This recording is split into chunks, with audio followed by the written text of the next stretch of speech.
Yeah, that's really And cool.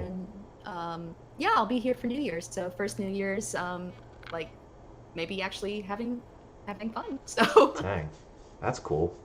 I wonder what people like. I mean, does Val's even? Does he like? What does he do for Christmas? I wonder. I mean, what is? I mean, is he? What does he do? Is he just? I don't know. I know. cheers for China. Yeah, yeah. Yeah.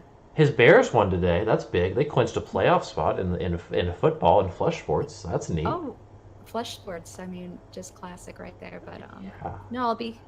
I don't know if I'll be able to even come back from Chicago with the snowstorms. But what are you up to, Thibble? What's your plans? I'm trying to figure out how Christmas lights work. Oh, That is exciting. yeah. I, you know, I'm gonna play some League of Legends because that's random. Yeah. I am gonna try and learn it though over the Yeah. break, so that'd be I cool. just. What do you want for Christmas? Me? Yeah. Hmm. Well, I don't know. I've considered asking for like Red Dead Redemption 2, but I don't know if I want to go Mm. down that road. I can't decide. What about you? Um, Oh, also Rent money? it's 8 o'clock. We need to go live soon, by the way. But Oh, rent okay. money? Okay. All right, let's go. Let's go. That's cool. Let me just get all situated. Yeah, I should have shaved. This looked Ah. terrible. Well, I mean, at least you're honest. Oh, wow. Well, thank you. No, no, I At can't. least you know that you look terrible. I don't mean it. Yeah, all right. It's time. All right, all right. It's Are we time. good? Give me the I 5, 4, 3, 2, 1. I'm gonna do the 5, 4, 3, 2, 1. Okay. I'm really glad that I'm producing this week. I think I've really got a good grasp on how OBS works, and I Yeah, think I've done everything just the right way. So, I I believe mean, in who you. needs Rob? I mean, I've got this, right, guys? Oh, that's so mean. Yeah. Oh, fine. Okay. All right, Well, I guess I'll switch it over. All all right, right. let's do this. Let me know We when are going live. I'm gonna do a big countdown. I'm gonna do an 8 countdown. A countdown from eight. eight. All right, An I'm eight ready. down. That's like five more than three. All right. Counting down to Watch House in eight, Okay. 7, 6, 5, 4, 3, 2, 1. Hello, everybody, and welcome back to Watch House. This is going to be our last episode of the year. Can you believe it, Goopy? I can't. It's crazy. I mean, we've got this holiday season coming up. We're all going to be, I'm sure, traveling, seeing our families and stuff. You guys have any big travel plans over the next couple weeks? I will be flying to Chicago just briefly and then coming back to LA for work and yeah, just spending New Year's for the first time not in Chicago, which is pretty pretty exciting. Nice. Yeah, I'm gonna be here in Waco until like the 27th. Then I'm going home for a little bit to Norman, Oklahoma. They don't have cars in Oklahoma yet, so I'm gonna have to, Uh, take my horse up there or something. And then we're gonna go to Big Bend National Park for a week on the border of Texas and Mexico, which would be really cool. So, what about you, Sybil? I just figured out how Christmas lights work. Yes. I had to nice. route a bunch of them to get this tree or whichever direction it is to work. But I got that. I'm feeling festive. I'm going to be driving a ton. I have to drive to Mariposa to visit my mom, which is going to be great. And then I immediately have to drive from there all the way to Los Angeles to see my girlfriend's mom, which is also great. Have you met her? Oh yeah, no, Oh, okay. we've been Okay. dating for 4 years. Yeah, it's a lot. No, I do not have a stocking on my head, Liz. It's a hat. It's a hat.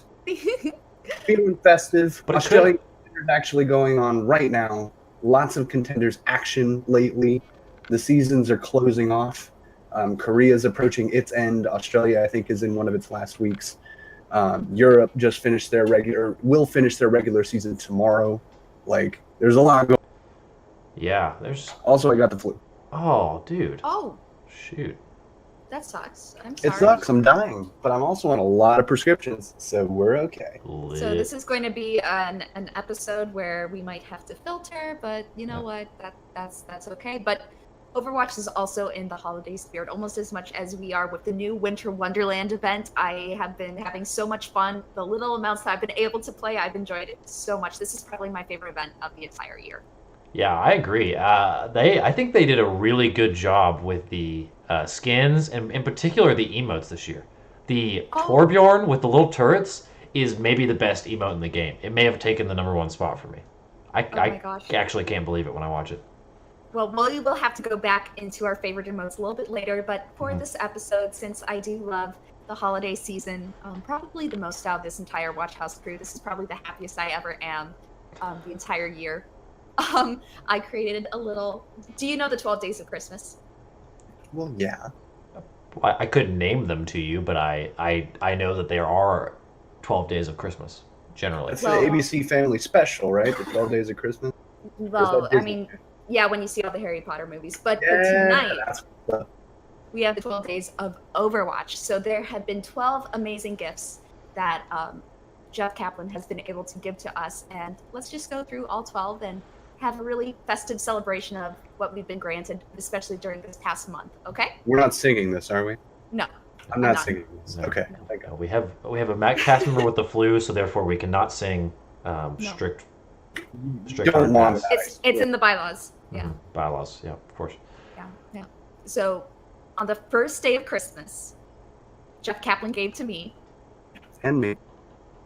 and Goopy Yeah, a sure. schedule starting in February.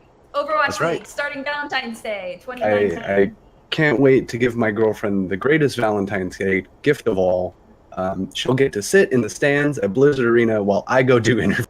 That's what we'll do. Oh, And then we'll that's go get awesome. ramen or something after. That's the key, gentlemen out there, or ladies who like ladies. Always feed your significant other well, and they will always be happy no matter what you do, asterisk, within reason.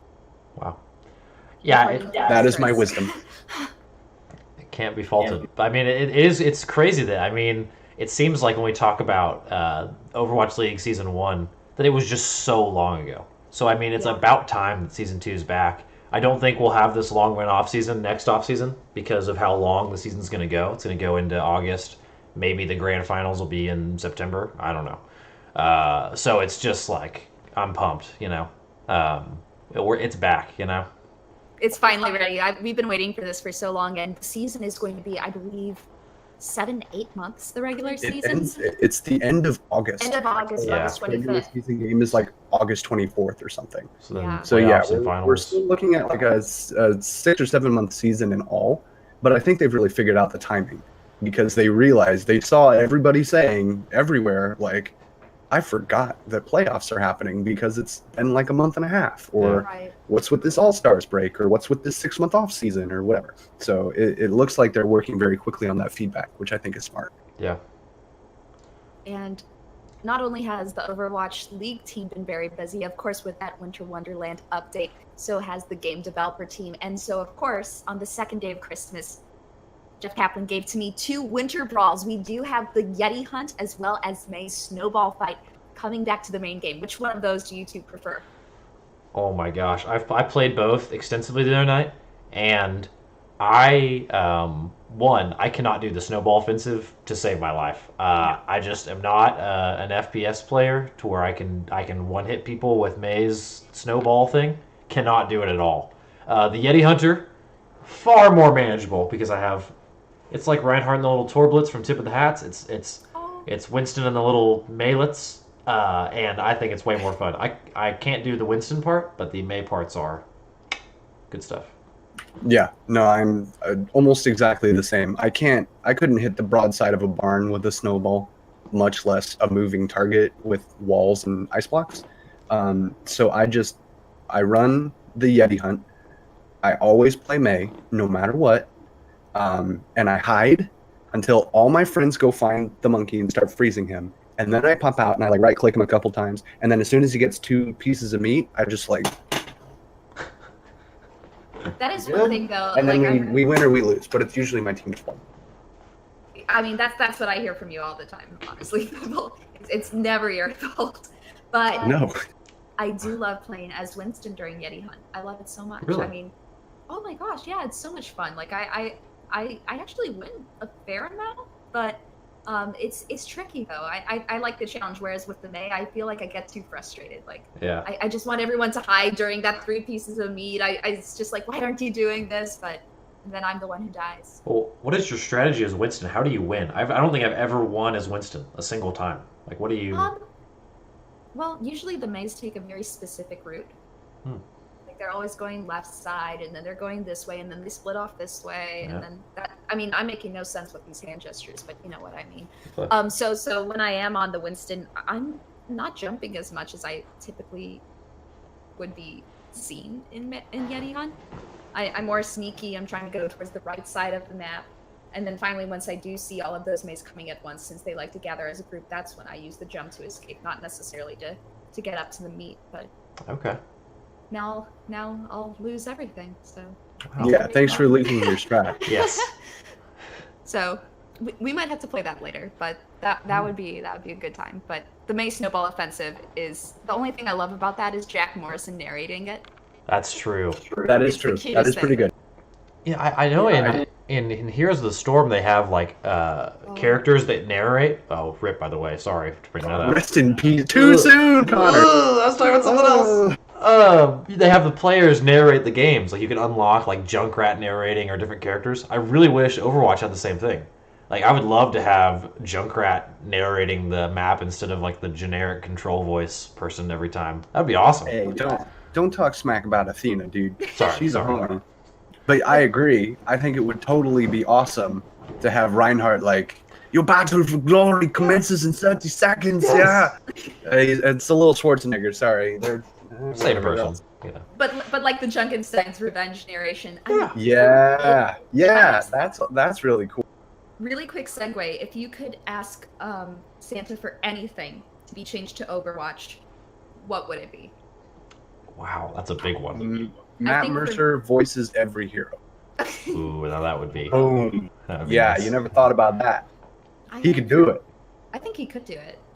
For me, it's definitely like a story mode. I would love, Yeah. like, I love the Retribution A events. lot I of love people Uprising. wish- And as someone who really does like games that where you can just go into that story all by yourself, I think that'd be a really interesting tidbit. I'd love to see like the fight between Reyes and Morrison, like at the UN. And Yeah. all of that.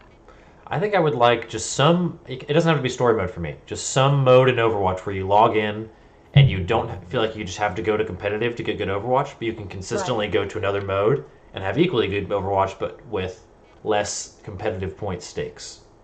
Whatever that could be, that would be my vote. Santa. And for those of you in chat, also tell us what you want for Christmas from the Overwatch team. We cannot make that happen whatsoever, but we still would love to hear what you think. But first, let's move on to the third day of Christmas. What did we get? We got 3 homestand weekends. So what is the homestand weekend, Goopy? So the homestand weekend are the kind of the pre-sampling this season of away games. I think they're calling them road games or something. And we have one in Allen, Texas, which is basically Dallas, just north of Dallas. We have one in Atlanta, and then we have a third in LA for the Valiant. So yeah, we've got kind of the South and Midwest recognized. We've got the South and kind of the East recognized. What do you guys think about the third choice being LA? I think it's a safe option. I mean, the Valiant have definitely proven that they're one of the most engaging teams in terms of their fan base in the entire league. It's certainly easy from a logistical standpoint to go, hey, we've been playing at Blizz Arena all season. Let's go play at LA Live. See you in 30 minutes. Take an Uber. Like, yeah, why not? Yeah. The Valiant have definitely earned their spot. I know we were predicting San Francisco, and I think that will definitely come. And I think San Francisco will also do a lot of more off-season events, like the Cali Cup and stuff. I'm sure that will become a mainstay. I'm sure San Francisco will step up and be ready still. But for the Valiant, I think the logistics and the track record already made it a natural fit. Yeah. I'd be curious to see though.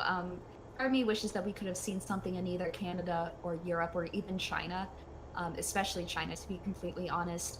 Even though that does take a huge toll on the players, I think that what it would mean to the fan base to be able to see live Overwatch, see their teams be able to experience all of that hype. I mean, just remember what that crowd was like in Paris during World Cup qualifiers. Yeah. Like to be able to see Unreal. just those continents being able to get a little bit more attention, I would have loved. But you know what? Next year, season 3 potentially, maybe we'll get a little bit more of that. Just gradually working towards that globalization of the league. Yeah. I feel like Blizzard has to have they had to have thought about that. I mean, it's got to be like a logistical issue where it was going to cost too much money or be too big of a Right. risk for the team owners, maybe, or something for China or Europe. I've heard a little about this. It's 90% visas. Yeah. That's really what it is. Yeah, This that's is true. work for everybody Mhm. involved, right? So all these people that were, born and raised in the US or Korea or China, if you want to go play a game in London or Toronto or Shanghai, you need a visa, a work visa. Not just like, I'm going to go vacation in China. Like, no, you need a work visa or it's bad news. Yeah. And for the Overwatch League, I don't think it's at the level right now where you can just easily walk into the visa office. I mean, nobody can. The visa office is a nightmare. But nobody at this point in the Overwatch League can walk in there and say, we're going to go play video games for money in Shanghai. Give us a visa, please. Yeah. Not going to happen. It's fair. So from what I've understood, they started to poke into that process. Right. And it just looked so messy that they scrapped it before it ever hit the ground. Yeah. I think this year they'll certainly be pushing for that because they want everybody geolocated by 2020, right? Mhm. But they're gonna need to really prove that we're worth the visas this year. Otherwise, what are you gonna do?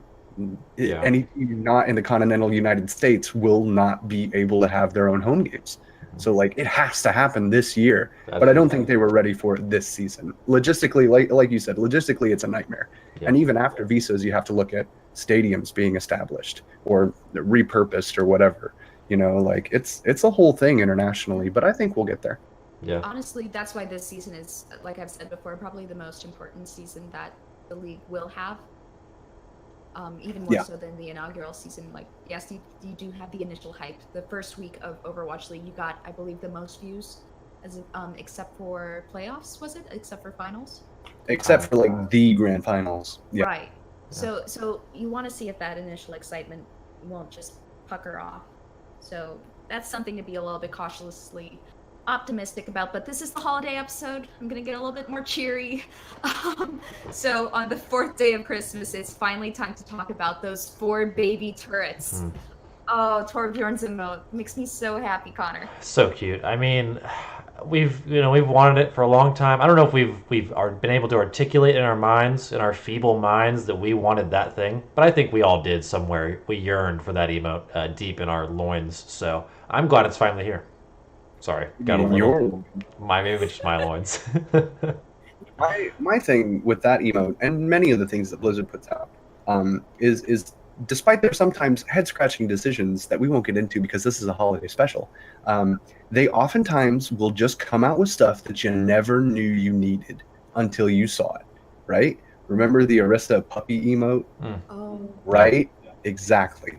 Remember most of the event skins that we've ever seen where you're just like, oh, that looks really cool. What's up with that? Like Plum Fairy Mercy or the initial Olympic skins and stuff like that, like IKEA Torbjorn, stuff like that, right? That's something you would never throw out there. But of course, the people working at Blizzard are all insane, and their board meetings are just you know what Torbjorn needs?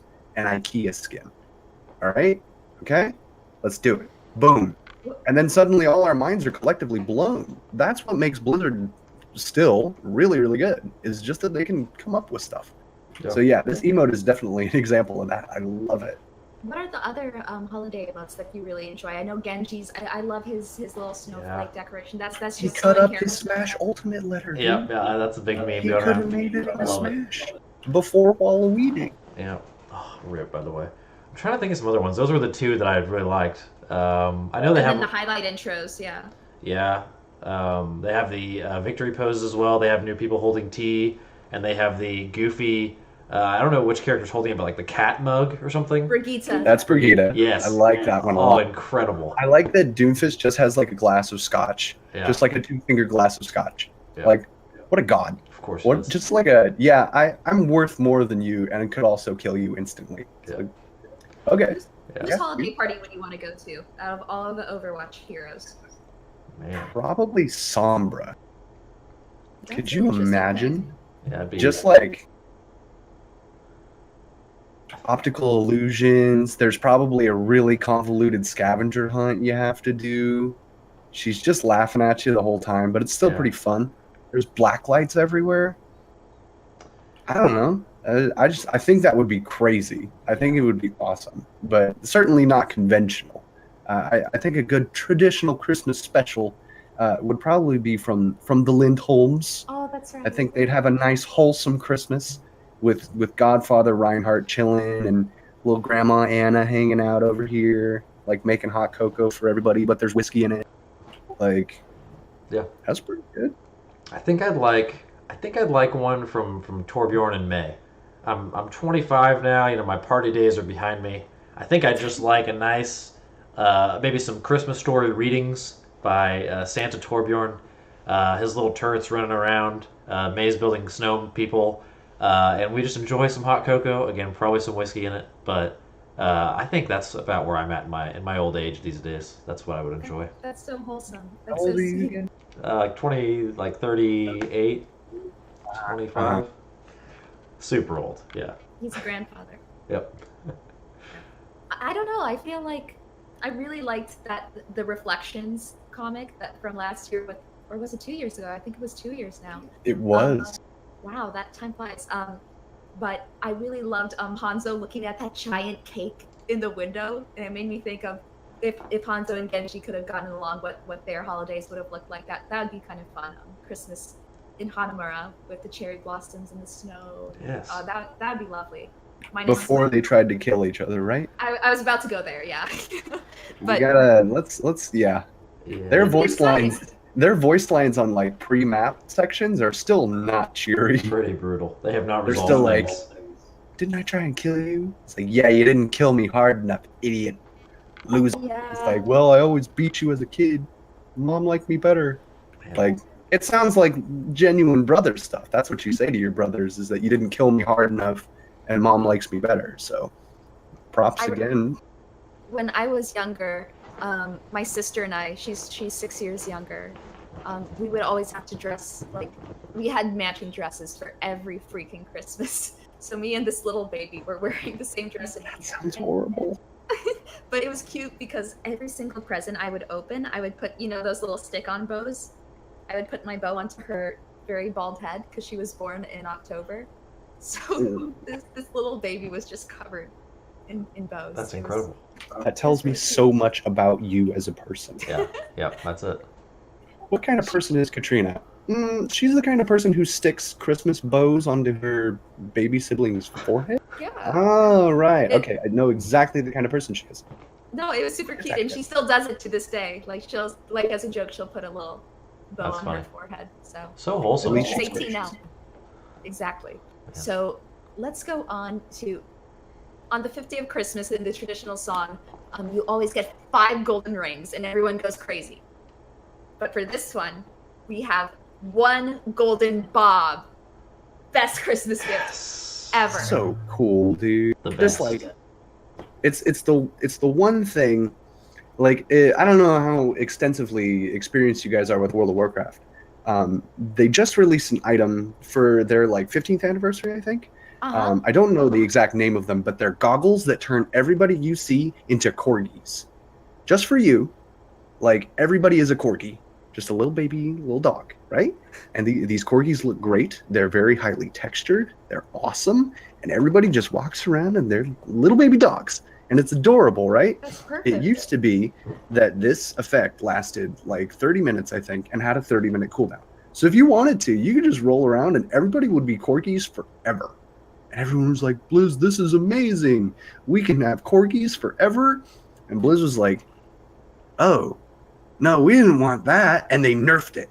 They tripled the cooldown, halved the duration, that, hot fixed. They're like, no fun for you. None of that. No. But with the Overwatch team, they said, you want Golden Bob? That's a lot of gold. That's like almost tacky levels of gold. You got it. Yeah. Okay. Yeah. Yeah, it's pretty sick. It's for like we said earlier, for all the qualms we may have right now about different characters that rhyme with Smageet or something, for all of those qualms, we have Golden Bob. So it's kind of like, who cares? I can log in to Quick Play and play Golden Bob, and that's all that really matters at the end of the day for me. I So, agree. I still need to get enough points to unlock that Golden Bob, but once I do, I will be Yeah. unstoppable. You'll see me on the Shanghai Dragons, maybe 10 years from now. wow, that's Break going to some be quite the records. Yeah. career. Dream I big, got a long way to Katrina. go. Dream I big. got a long way to go. Yeah. But Yeah. with Bob, I don't- it's just AI, so I can make it work. I can make it work. I don't think I'll ever buy the golden skin for Ash, just because I'm so bad at her. Like, I will happily watch everybody else buy Golden Bob, Mhm. and I'll look, and I'll see Bob go and actually start doing things. I go, man, I wish I could do that. At least it looks cool. And then I'll just keep playing Reinhardt and Lucio. What am I? What do you think? Sorry to interrupt. No. I was pretty much done with that thought. What do you think Bob would get Ash for Christmas? Oh, that's good. Explosives. Or what should she get Bob, more importantly? I think she should get Bob a spa day because maybe Bob's tired of doing something today. He's done I enough. think I think she should get him a really nice set of handkerchiefs, so he can wipe that little bead of sweat. Just like it's pretty high pressure situations. He's probably sweating a bunch, so he's got to be able to gentlemanly, wipe that away, stay looking unfazed and professional, even in the heat of. Like, that's important. That's true. Like, she got him the vest already, but man, like, keep him prepared. That's my call. I think that Bob should get Ash a new bike after McCree went off with hers. Yeah. Oh, yeah, rip. Yeah, she needs one of those. That would be pretty cute. She might smile at that. That would be the biggest thank you he'd ever got.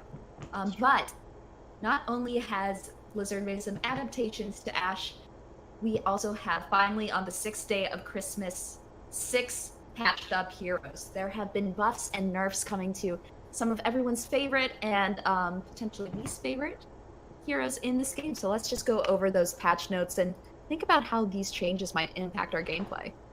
So first, we have Bastion, and his ammo has increased in recon mode, but more importantly, his weapon spread has decreased by a third, which is Significant. massive. Yes. Especially in Sentry mode, which is like, Yeah. what? Yeah. Yeah. Like, I you've played given him longer range and decreased spread in turret form? Yeah, he absolutely melts people now. If you thought he did before, this is all new. This is Bastion 2.0.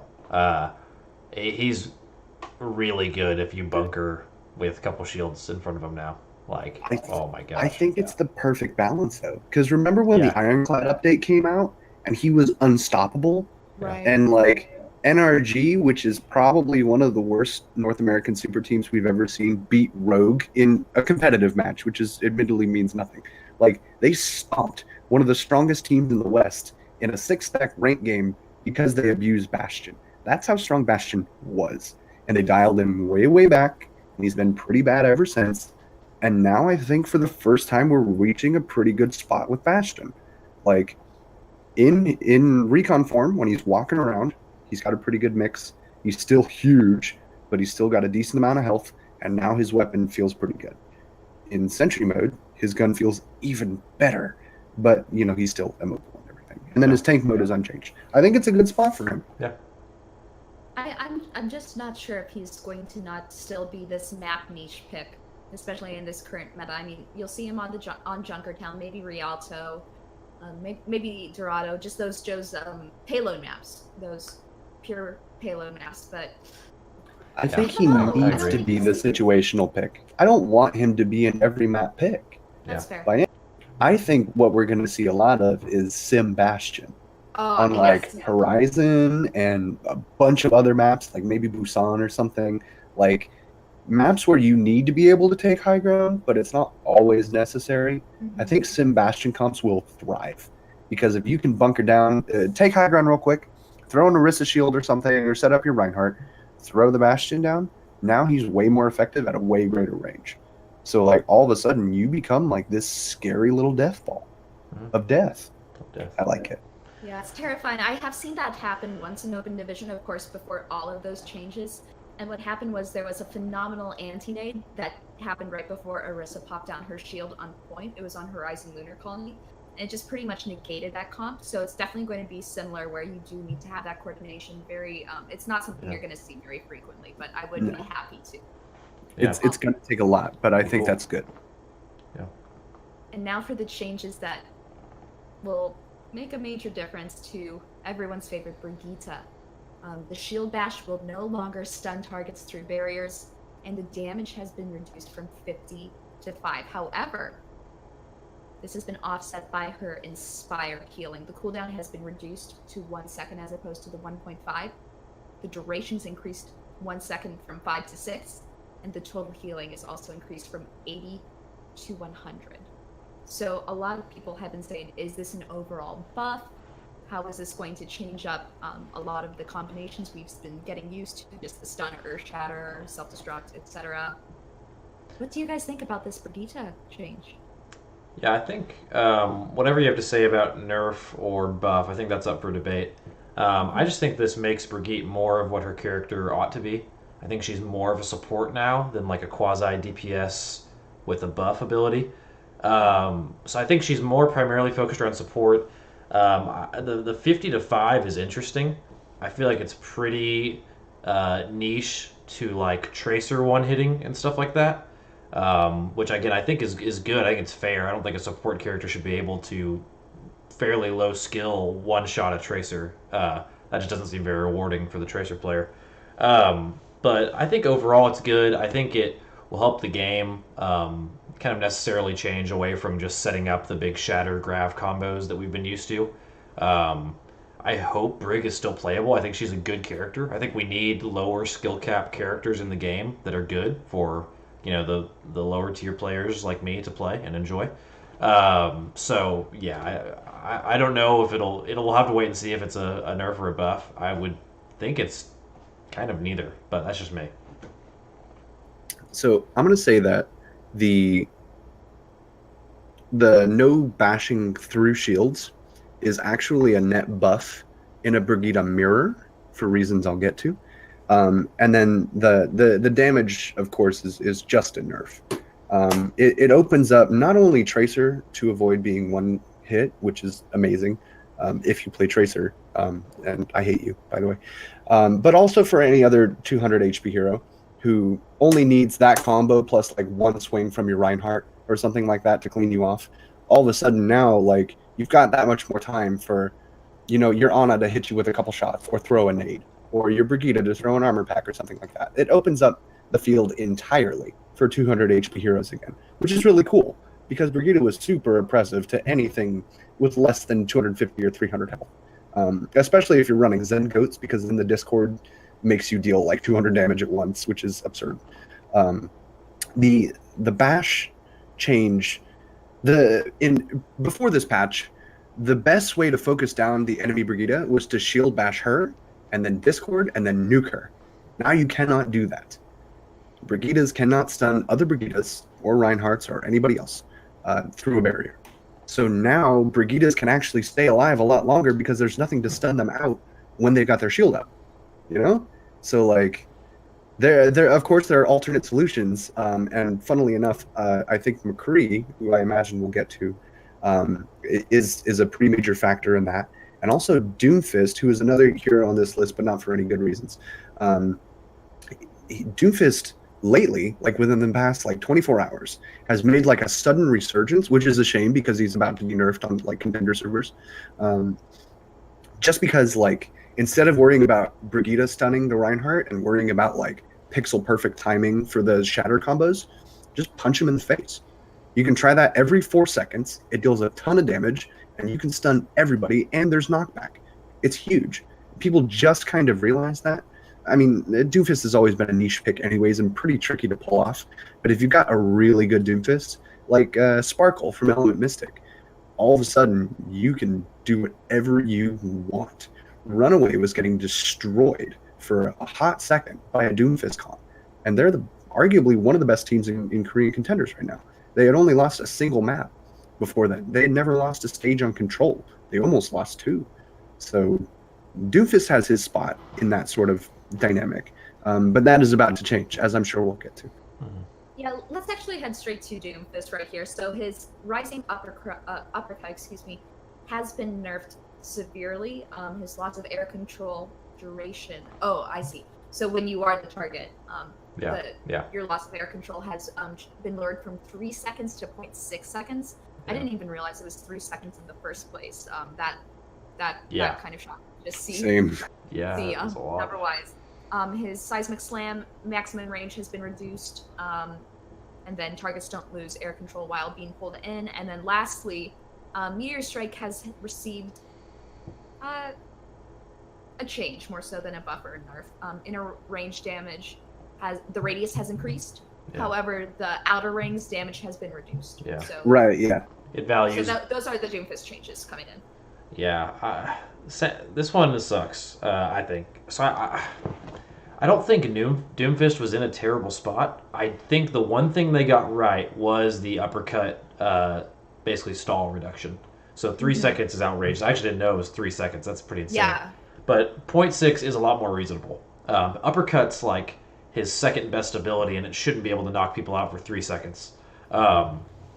I do think, what's the name of his, like the jump down, like uppercut and you jump down? I don't know the name of it. Seismic Slam. Seismic Slam. Yeah, Seismic Slam. So that one, the distance on that one being reduced is big. So you can't get as far anymore. There's a lot. There's a video that circulated that showed all the different jumps he can't make now, basically, and they're really significant ones for Doomfist positioning, in my opinion. And so, I think we've pointed out already that he was already a niche pick, and before that he was basically unplayable. And so I think he's tending in that direction again, and he's a really cool hero. He's like Mei and Junkrat and Ash. He's got a really cool kit and cool design. So it just kind of sucks to see him get trashed again. I think it's pretty significant. So this one, it's as you can tell, it's not my favorite. But Doomfist has always been in a really tricky place, much like Roadhog has been throughout the history of the game, strictly because he has the potential to one-shot you. Right. And that can be really powerful and really annoying. So Blizzard obviously wants to make sure their game is fun and people want to play the game. So when people start getting one-shot by Doomfist all the time and complain about it, they're going to do something. These obviously change that. And I think some of these are good changes. I think the air control duration reduction is really smart because the main thing is that you feel powerless. As soon as you're caught, man, you're caught. Like, oh, excuse me. So I think reducing that, and you're right, I had no idea it was 3 seconds. That's crazy long. So I think that's good. I think the Seismic Slam range, like high-level Doomfists have a very specific rotation, right? They engage at a certain angle, they get what they can, they get their Zarya bubble in there too to make sure they live, and then they use that to get the hell out of here. So now with that reduced, they're going to have to be a lot more careful if they're played at all, because right now it's not looking that good for them. I think Doomfist will still pop out in very specific situations, but he was approaching a generally used DPS in certain compositions, and I think that's about to change. Mm-hmm. But at the same time, he was so good against goats, and Blizz has been on record and said, like, we're going to do some things to mess around with goats. Don't worry about it. Nerfing Doomfist, by the way. Yeah, I agree. Well, like, make up your mind, dude. I don't know. I think they're doing the best they can, but I think there will need to be more changes. I think these will roll out and play for knowing Blizzard a couple months, and they'll be like, yeah, we're not happy with him still. We're going to have to do more. And he'll go another round, and we'll see what happens then. He's not done yet. So the last 3 heroes, I'm just going to quickly rattle off the buffs that have come to McCree, Soldier 76, and Torbjorn. McCree's Peacekeeper, his alternative fire damage has increased from 45 to 55. Soldier 76, he will have more control with his Helix rockets. during that tactical visor, it doesn't make the Helix rocket lock onto enemies, which sometimes would lead you to actually be less accurate due to the movement of those enemies. And then finally, Molten Core, the damage has been increased from 130 to 160 per second. So when you're talking about maybe potential counters to those heavy tank compositions, that might be one of the ways that Blizzard is trying to change things up. But any last comments regarding those 3 changes before we go to our next day? I don't have anything significant. Torbjorn, pretty cool. We still don't see much of him. Soldier, that's a nice quality of life change because, yeah, rockets used to lock onto where the target is right then. Right. But targets move, and it's a projectile, right? So you would almost always miss. So I like that a lot. It's nothing huge. It's not going to break the hero or anything, but it's nice for people who play Soldier and want to hit Helix rockets while they're ulting. The McCree change is huge. We have never seen this much McCree in this era of competitive Overwatch than we are seeing within the past, week. You know, it's so good. And just these little changes and stuff, you know, the reduction in the roll cooldown, the fan and hammer changes, all of a sudden he's back to relevancy, which is pretty nice. I mean, he's still not out now because Goats is still king overall. But for a hit scan to be able to enter the meta in any capacity right now is big. And that's just largely because of Flashbang, Fan the Hammer, which is a great OG combo. So I'm happy for those changes overall. They're not going to be earth-shaking, but the little stuff is usually how you reach that perfect state. So I'm glad that they're not shaking things up too much yet. I still want some bigger changes for a couple other heroes, but these little ones right here are totally cool with me. So for our next day of Christmas, we do have, of course, 7 contenders regions. So let's take a little bit to catch you up on what has been happening in a variety of contenders regions. Is there anything in particular you would like to highlight, Thibble? Oh man, I'm on the spot. I'm pulling up the document. I know it's your favorite thing to talk about. I know. It's literally my job. The Sydney Drop Bears just had a perfect regular season. They finished out Australian contenders 5-0, 20-0. Wow. Ridiculousness. They are one of the only 3 teams, I think, that can say the same. Base Tryhards in South America currently has a perfect record and are amazing as usual, of course. No, and Korea, Element Mystic was originally a perfect team as of a couple days ago, but then yesterday they lost a map. So they are 3-0 but 11-1 as our Runaway. Oh no, it was T1W. It wasn't Element Mystic. They lost a bit ago. T1W also had a perfect season. Oh my god, have they had a good season. They also played the LAN Story Cup. I didn't really watch that. It was on a Chinese-only streaming site, but it was a LAN tournament for Chinese players, which is awesome. If you can find a VOD for that, watch it. Also send it to me, please. Pacific Contenders is ongoing. Talon's looking pretty good. Hong Kong Attitude's looking pretty good.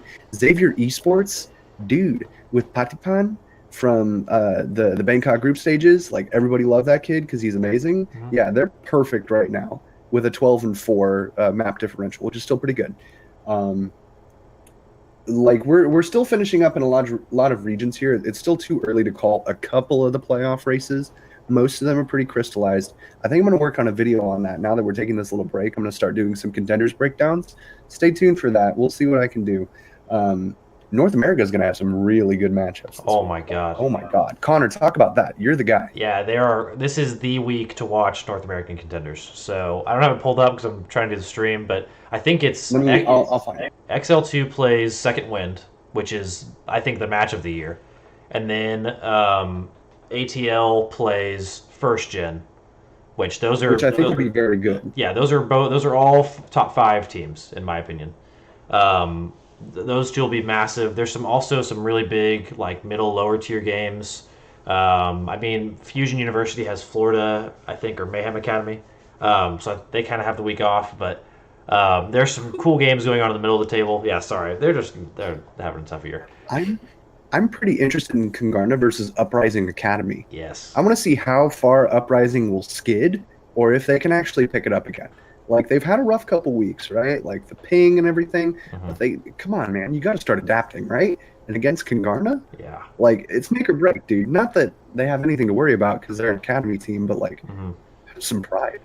And I agree. The second win versus XL2 is going to be amazing, Unbelievable. and it will definitely decide whether or not those players start getting real offers and real trials. Yeah. Like, if they beat XL2, and if they start like moving into playoffs and beating academy teams consistently, they already have. But like in playoffs, like we're stomping you still.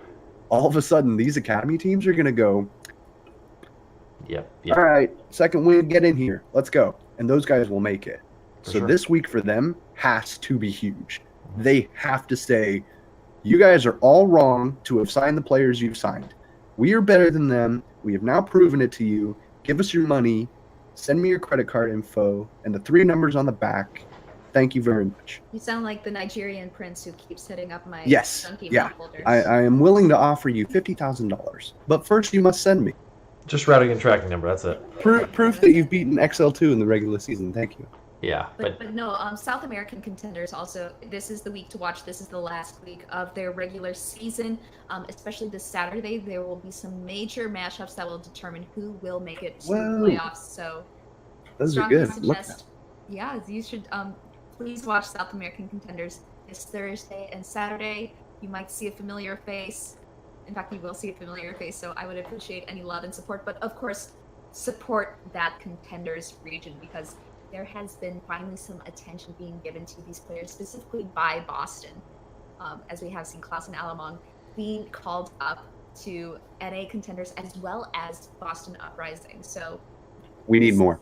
Yeah, I feel like the mood in South American contenders has to be high right now. You have to you're finally seeing some fruition come from your incredible play and producing legitimately, Overwatch League quality players, and they're actually getting picked up. So I mean, this should be something that's encouraging to all regions. We're talking about how we have 7 regions of contenders, each deserving of watch and praise and their own style of Overwatch that's uniquely different. And all of them with players that could be picked up by Overwatch League teams or top tier Korean or North American Overwatch or contenders teams. There's just a lot of good talent in each one of these regions individually for different reasons. So, just within South America as a whole, like the region has always put out amazing talent and amazing games because of that talent, right?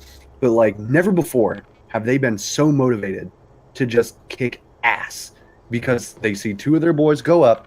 And they go, that's me next. That's me next. I'll prove it to you right now. I'll kick your ass right now. Let's go. And they play some amazing games. We had some great games last week. Like Isurus versus Upgaming is going to be really good. Like, oh my God. These guys have a fire under them. And that's spread, like Connor said, to other regions too. Australia's feeling the same way right now.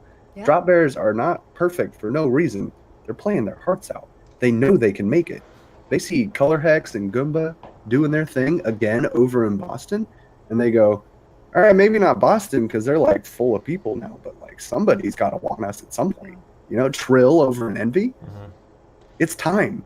Never before have we had this kind of melding, and it's only going to grow, which is awesome. That's like the initial goal of the league and the game itself, to be a global force. So like, we're finally hitting that point. So I'm going to combine the next 2 days of Christmas together because we have talked a little bit about one of these, but this next year in Overwatch League, there will be 8 teams in playoffs, which I think is going to be extremely exciting, especially with the wild card matchups, allowing the bottom 4 teams to really duke it out for those, bottom 6, to duke it out for those last 2 spots. So I'm very excited for that. But also something I want to bring up, our 9th day of Christmas gave us 9 new winter skins, some of which have been one of the best in the game. I love that Bastion wrapping paper skin. Oh, it is. I think that's really good. And it's only rare or whatever. It's only purple. Epic, I guess. Yeah, I'm buying that one. Yeah, I already have. So, yeah. You know what I just realized? This is like the first event that I've actually had an amount of coin, like capable of buying. I have like 7,000 coins right now. Dude. I've always had to just like, maybe I'll get in the box, I'll grind some arcade games, and that never worked. But now for Christmas, I can be like, Reinhardt skin? Bastion skin? Actually, the giving Christmas skin? Hello? The Zarya skin. Yeah. So good. The hat, the little keychain, the little tail. Oh, dude. Good skin, for sure. Zarya, Widow both got great skins. I'm a big fan of both those. Widow's was pretty good, yeah. I don't play any Widow. Yeah. But if I get it in a box, not gonna complain. Yeah. It's weird. I got last year's soldier skin in a box, actually. I was like, oh, it's pretty The good. one with like the I want the tactical Ana. goggles and stuff. Yeah. Yeah. It's like a winter soldier, like alpine ski sort of thing. It's cool. And then go I ahead. think my favorite though is May. I know that's an old skin. I think it's from their first year. May's always got great skins, though. Yeah, you can never go wrong. Her little Santa skin, and especially the ice block being a snowman, that's just Yeah. I love it so much. Except the Lunar New Year skins where they broke her back. I feel pretty bad about those. Those look kind of weird. But otherwise, May's got some great skins. The Beekeeper, yeah, the good stuff. She's a cool hero. But I see what you did there. the one thing I think is super interesting, the 8 teams in playoffs bit. So what this means, just to catch people up if they don't know, which you guys probably do, is that the teams seeded from 7th to 12th will have like a little playoff kind of thing, and those 6 teams battling it out will determine the final 2 teams, the 7th and 8th seed for the playoffs essentially. So it gives teams who may have struggled early on or had players who weren't 18 or various different things get in the playoffs. So I'm curious what you guys think about this. What is one team you think is going to be in that 7 to 12 playoff that will then make the playoffs? It's a really specific question, but what do you guys think? I've had like an almost 100% accuracy for these predictions, so I'm gonna let Thibble go first. We haven't even started a preseason or anything. How can you be power accurate on ranking? these predictions? No, overall. Like World Cup? Yeah. Okay.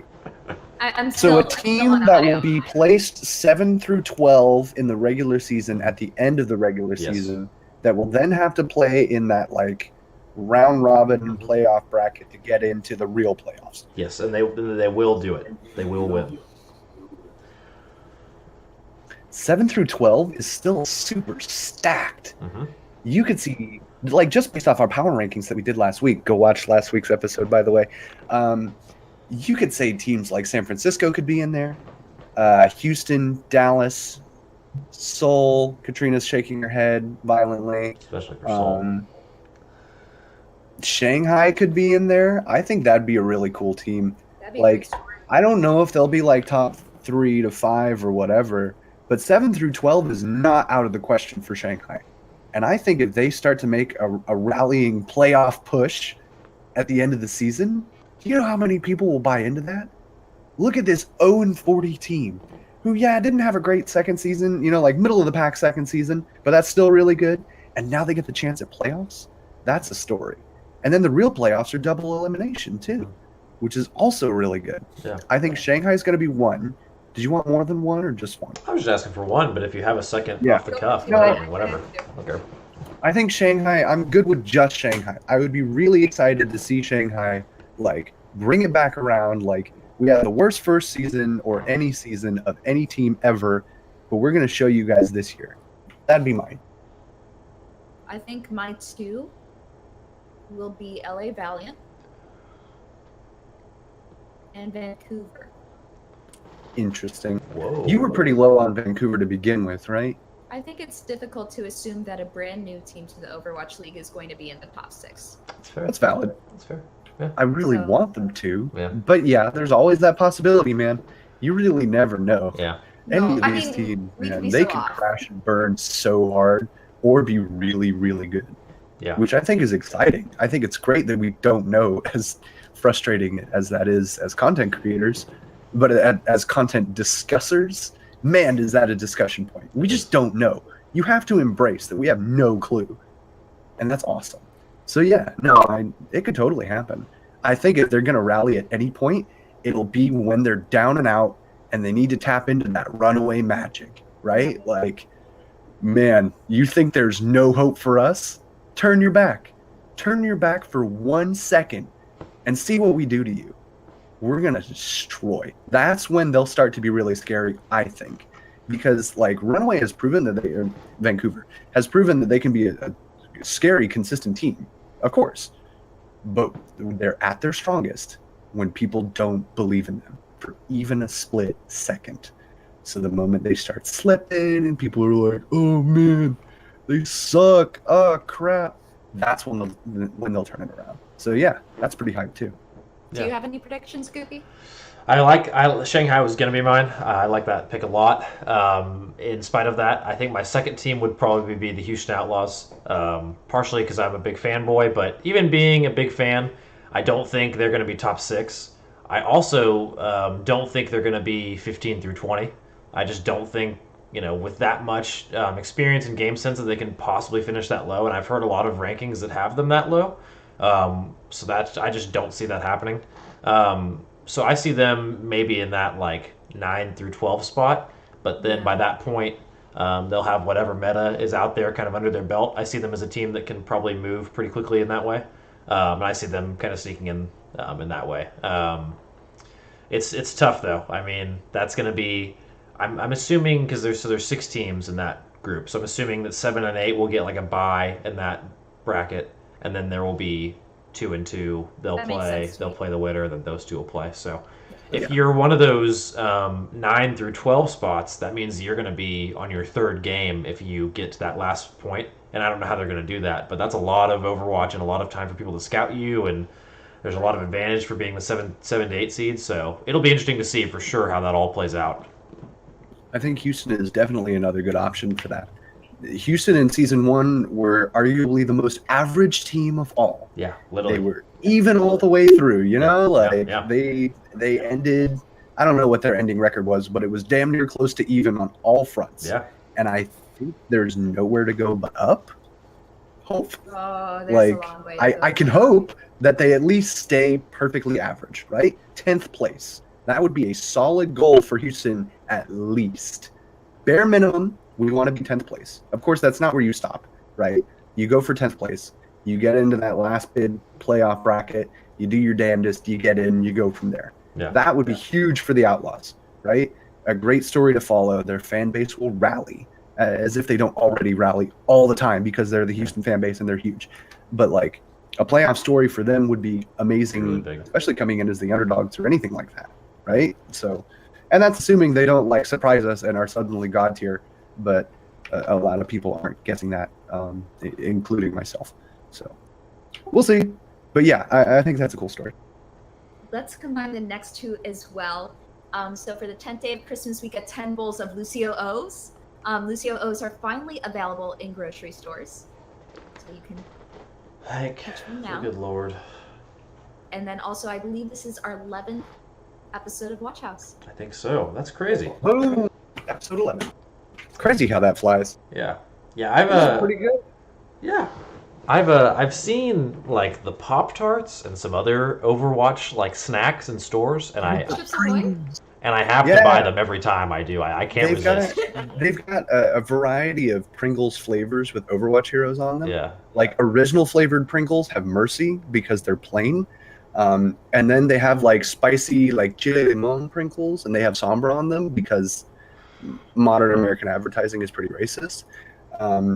And like I think a couple more, and then the Pop-Tarts have like Tracer on them because that's the easy thing to do. Mm-hmm. And you get little like loot boosts or whatever. At least on the Lucio O's. I don't know about the Pop-Tarts, but I think they had something like that. Yeah, like a loot box. Yeah.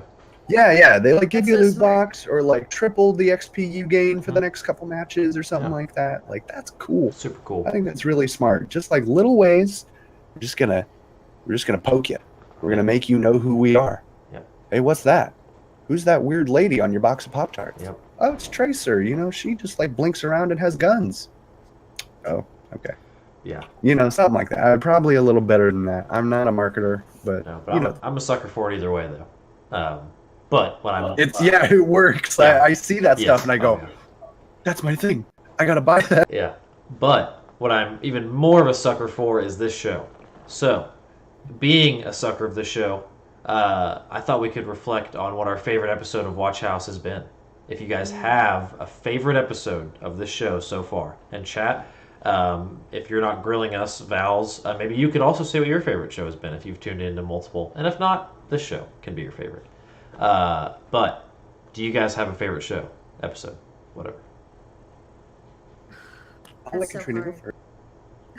Yeah, I think my favorite is the Halloween episode. I think I love that episode so much because I love these holiday themed ones. I love the lore. I love the skins. You know me. I mean, that's just always so much fun. But our monster mash with creating the scariest heroes. I think mine was like a Wrecking Ball Sombra. Yeah. Like just Hilarious. that was a lot of fun. Yeah. Mine I was feel like Pharaoh that's where we Reinhardt. get to be a bit more goofy. Yeah. Yep. I liked last week's episode, actually. I think largely because my long-term memory is shot because I'm on a lot of medication right now. But like last week, dude, had a good mix of like humor, but we were actually being analytical and like sounding like we knew what we were talking Wait, about, us? which usually doesn't happen. Yeah, us, the three of us, that doesn't happen. This is like the Overwatch League's SNL. That's You true. know, like we're not like Tactical Crouch or like any of those big brain shows. We just like throw stuff. But last week we were getting it done. Yeah. Like you guys may not know it, but we are constantly laying the tracks as this train goes. So I think that was one of those weeks where it just like boom. And we've had a ton of those, to be fair. It's not like all of them are like horrid messes. We usually get it pretty darn good. But last week especially, I felt like I was on top of things. You guys had your stuff. It was awesome. Like we're constantly developing. Connor did the accent, and that was kind of rough. But overall, we got through it. We got through it together, That's true. and that's what matters. That's true. I've also really liked all our episodes with interviews because I never pictured a world where I could say, "Hey, you want to come be interviewed on this talk show that I do?" and have people say yes. Multiple people who like matter, they all said yes. So like, it's pretty good. That's Yeah. fine. I agree. I was gonna say, I think the episode where we interviewed Iostux, as he was like in the middle of his transition, was one of the coolest, like most timely things the show has been able to do. It's really cool for one, like you just said, the fact that we can get these interviews, but the fact that we had just done I just did an interview with Iostux, and then we had him on the show all within this period of transition, like this really important stage in his coaching career, and like he was scrimming with Uprising Academy literally right after the episode. Like he had to get off to go do that. He didn't tell us at the time, but like that is really cool to be a part of that stage in his life and kind of have been on the front line of that. So it was just a cool glimpse into what I think all of us hope to be a cool future and being in the midst of this stuff in Overwatch, like being a part of those, at least in an interview sense, being a part of those decisions, like the happenings of them. So it was cool, I thought. A journalism pro tip to anybody watching, present or future: the timing of your interviews is so huge. Like we stress that for a reason because the takes we got on his perspective of coaching philosophy and making a name for yourself were all fresh for him.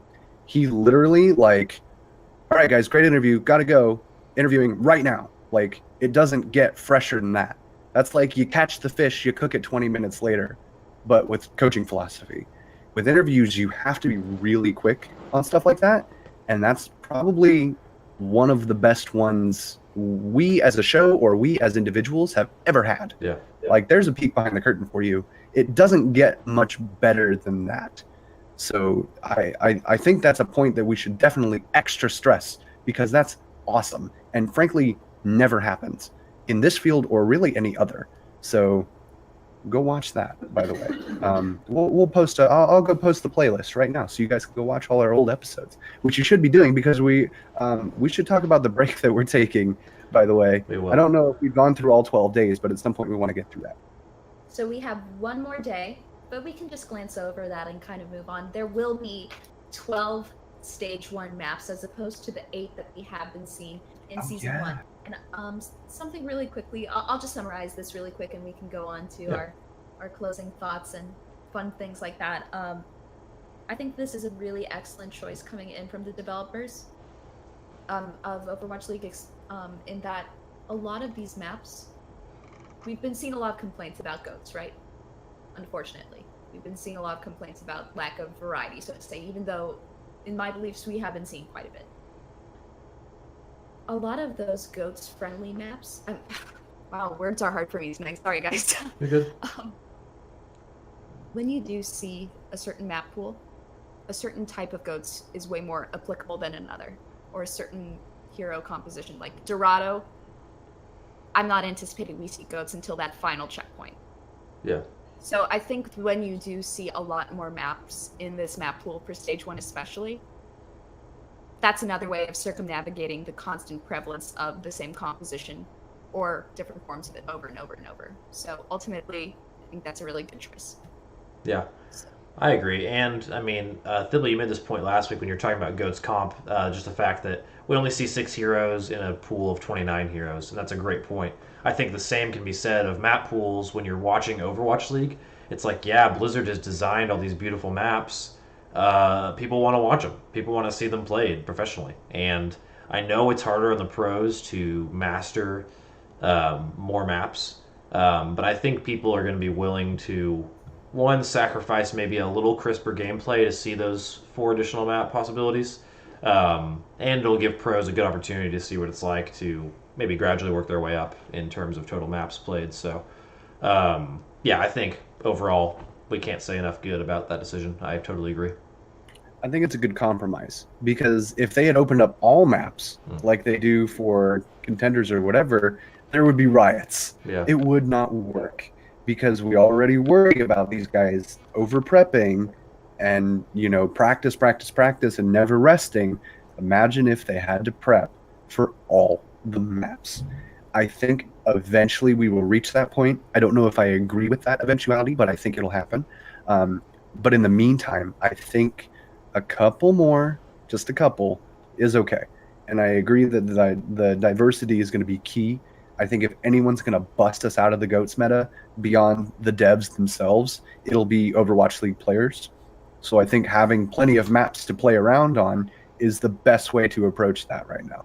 So cool with this decision. All right, now that we have gone through our 12 days of Christmas, let's do a little bit of quick WatchHaus news. As we did say at the beginning, this is indeed our last episode of 2018. Thank you so much for all of your support. Please don't go yet. We still have a couple more fun things to do, but it's been a whirlwind. And we do need 2 weeks off for our holiday celebrations, spend time with family, have a good time. But thank you for understanding that and for always being there for us week after week. So Yeah. huge shout out to all of you. Yeah, the community that we've fostered in the show, we always seem to have we have some trademark people that are here every week that we love to see. We've also had some crazy people wander in here. We've had the LA Valiant Twitch account in here once or twice, I think, and we've had some really cool people join in these conversations, including the people we've interviewed. But none of that's possible without community support. Yeah, as Katrina said, we're going to take a couple weeks off. I think we'll be back on January 6th. I think that's the plan, unless we go to a different time again, which we'll obviously be in touch with you guys through Twitter and stuff. But it's been an awesome 11 or 12 weeks, however long we've been going here. I mean, we've I think done a lot. I think we've improved as hosts. I'd love to go back and watch the first episode and see how shambly that is. I think that's purposefully not uploaded to YouTube. Yes. Let's put it that way. Yeah. So, but no, it's been a wild ride. I mean, I think it's been just really, really good things. So, yeah, no, it's insane to see the rate at which this field can improve in all forms.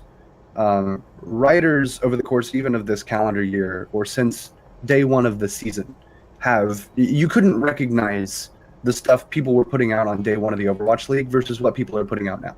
Their overall understanding of the game has increased, their understanding of player culture and the brands and what the teams are doing. And a lot of that has come through communication and an effort to understand and be open and receptive to those sorts of ideas, which is not something you would expect in a world like ours, which is largely composed of chaos, destruction, and death. Holiday special. Man, it's great that friendship and general understanding can greatly improve the quality of content and interaction that people can have on a daily basis. And I like to think that this show is a perfect example of that, because every week our show has been an iteratively displayed piece of media, because every week it's different.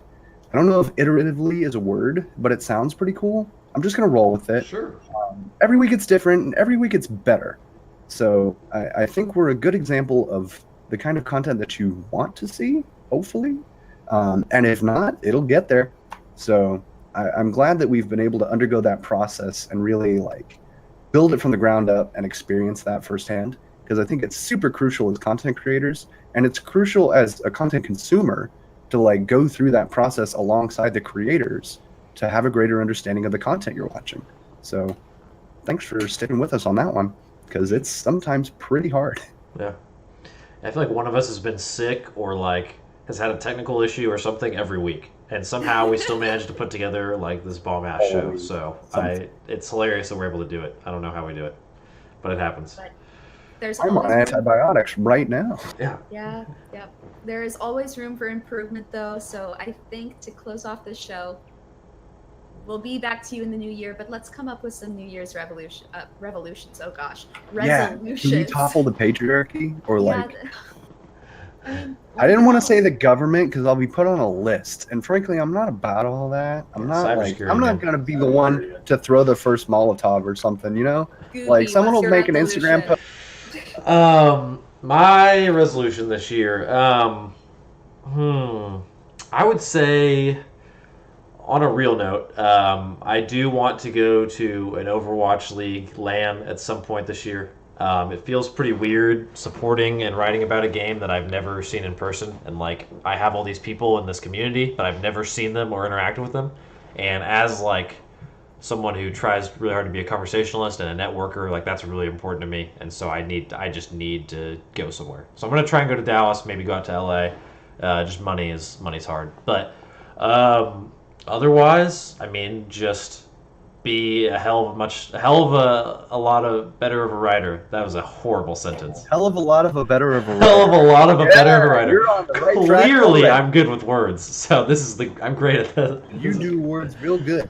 Yeah, so hoping to be a better writer and do some better accents this year. That's my main goal.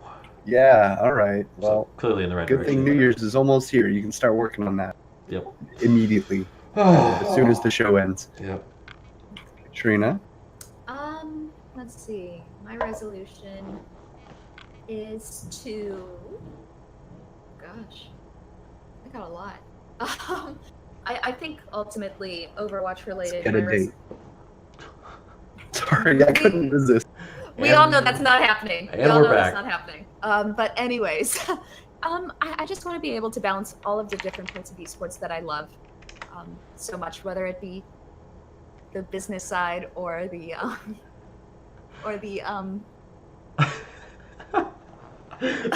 Oh man. I lost Connor my made a train of joke thought. that you guys will never see. It was pretty funny. Oh. My New Year's resolution, you'll figure it out, Katrina. My New Year's resolution, I think, is to like, this is pretty broad. I just want to make it, right? Like, we are doing pretty good here at the Game Haus, but like, there's more yet to come. And I want to hit that point in 2019. I want to hit the point where I can quit all my other dumb jobs that I hate. I hope my bosses aren't watching right now. They're not. I want to be able to quit all those jobs and just have to wake up and watch the Overwatch League and be hyped about it and make content that reflects that passion, right? I think that's all a great many of us really want, is to be able to just wake up every day and say, my job is to do blank thing, make this sort of content about the Overwatch League or esports or whatever, whatever it's your pretty field is. awesome. About how China is #1 or some dumb thing like that. So my goal is to be able to wake up every day, hopefully like in Los Angeles or wherever the wind takes me, and go to whatever arena it is and sit down, watch the games, scream like a stupid person, and then go write about how cool that was. That's my goal for 2019. Do Very that cool. as often as possible and make some money off of it, because I'm broke. Let's go. Yeah, that's my goal. Yeah. So Katrina? just to finish off my thought, I am loving the business side of all of this, but I also want to find a way to manage all of the different content creation, casting, social, everything about this. I want to find a very healthy balance, because I like so many different facets of this industry, and I can't wait to share with you all, and of course you too, everything that I'm doing a bit more. But You for spin a now- lot of plates. So yeah, It's true. that'll be Yeah. interesting to see. If you can master that, Gotta go Solid. to the circus. But Good. I think that's a good note to end it on, That's a good everybody. note. Trina's going to the circus. I'm going We're to spending our but- Christmas at the circus. But all in all, seriously, thank you to all of you for all of your support. Your presence is a gift. As kitschy as that sounds, it really does mean a lot. Without you, this couldn't happen. So thank you to both, of course, Goopy and Thibble. Thank you to Rob. Thank you to all of you at the Game House, and of course, all of you watching. We love you. Have a very happy and safe holidays, and have a happy new year. We'll see you then. Even vowels. See you next year. Thanks, all. See you next year. Oh yeah, I have to end the stream. Oh crap. Yes, dude. Did you? Bye everyone. Have you? Bye, everybody.